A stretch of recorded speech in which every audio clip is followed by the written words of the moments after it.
Hello guys, welcome back. Arshitha Ola ഓടിച്ചു നോക്കാന്ന് ഞങ്ങൾക്ക് ബാലുശ്ശേരി പോകാൻ പക്ഷെ പറ്റിയില്ല. അതുകൊണ്ട് നമ്മൾ ബസ്സിന് പോകാൻ തീരുമാനിച്ചു. അങ്ങനത്തെ ബസ് പോകാൻ വിചാരിച്ച് ബസ് കയറിയിരുന്നപ്പോൾ മുത്ത് വിളിക്കുന്നത് ഓൻ എന്തോ ആവശ്യത്തിന് ബാലുശ്ശേരി പോയിട്ടുണ്ട്. അപ്പം ഞങ്ങളെയും കൂടി അവിടെ ഡ്രോപ്പ് ചെയ്ത് തരാമെന്ന് പറഞ്ഞു. ഇനി നമ്മൾ തിരിച്ച് വീട്ടിലേക്ക് എടുക്കുകയാണ്. നമുക്ക് രണ്ട് ഉദ്ദേശങ്ങളാണുള്ളത്. ഒന്ന് അർഷിൻ്റെ ഹെയർ കട്ട് ചെയ്യണം, പിന്നെ ഉള്ളത് ഡ്രസ്സ് എടുത്തിട്ടില്ല. നാളെ പെരുന്നാളാണ്. അപ്പം മുത്ത നിങ്ങൾ ബാലുശ്ശേരി പോയി ഹെയർ കട്ട് ചെയ്യുമ്പോഴത്തേക്ക് ഞാൾ ഒരുങ്ങി വരാം, എന്നിട്ട് നമുക്ക് ഒരുമിച്ച് അവിടുന്ന് ടൗണിലേക്ക് പോകാമെന്നാണ് പറഞ്ഞത്.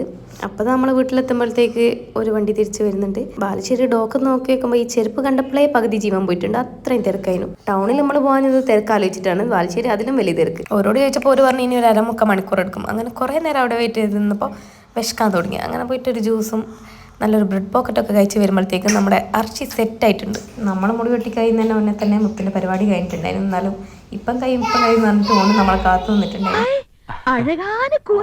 പിന്നെ അങ്ങോട്ട് നമ്മൾ കാറിൽ കണ്ടുകൊണ്ടിരിക്കുന്നത് അർഷിൻ്റെ ഹെയർ ഷോ ആണ്.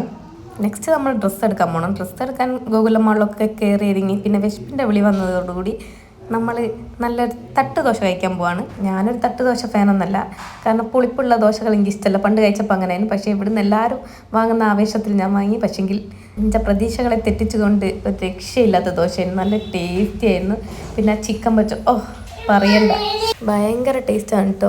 ഇതിൻ്റെ മുന്നെന്തുകൊണ്ട് ഇവിടെ വന്നില്ല എന്ന് വിചാരിക്കുന്നുണ്ട്. ഇവർ ഭയങ്കര അടിയാണ്. ഒരു സ്ഥിരം ഇവിടെ വരലുണ്ടാന്ന് കേട്ടത്. ഇതിൻ്റെ ഡെസ്റ്റിനേഷൻ അരയിടത്ത് പാലം വാസനായിക്കാറിൻ്റെ നേരെ സൈഡിലായിട്ട് വരും.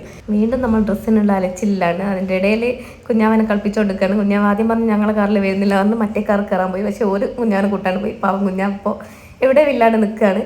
അങ്ങനെ വീണ്ടും ഡ്രസ്സൊക്കെ തന്നെ കിട്ടിയില്ല. പക്ഷേ സൈനിലെ പാലിൽ പോയി നല്ല അടിപൊളി രണ്ടൊന്ന് കുനാഫയും ചീസ് ബോംബൊക്കെ വാങ്ങി കഴിച്ചു. ഒരു രക്ഷയില്ല. പിന്നെ കുറേ ആളുള്ളത് കൊണ്ട് അതിൻ്റെ കഴിക്കലും വേറെ ലെവലായിരുന്നു.